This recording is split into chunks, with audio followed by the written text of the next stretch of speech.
Nakon fotografija Milice Veselinović na kojima se vidi kako gura sebi prste u usta, oglasila se bivša zadrugarka Ermina Pašović, koja je žestoko oplela po zadrugarki.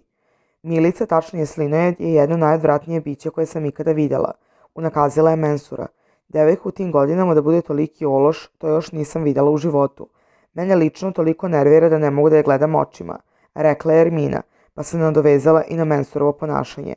Mensur nije normalno što trpi budaletinu. Ono je nasilje nad muškarcem.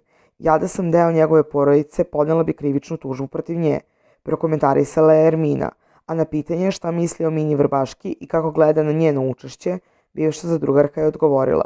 Što se tiče nje, ono sa Matejom je igra. Tera inat kako bi dokazala da je Mensur ne zanima u ljubavnom smislu, a istina je suprotna, raskrinkala joj je Ermina Pašović.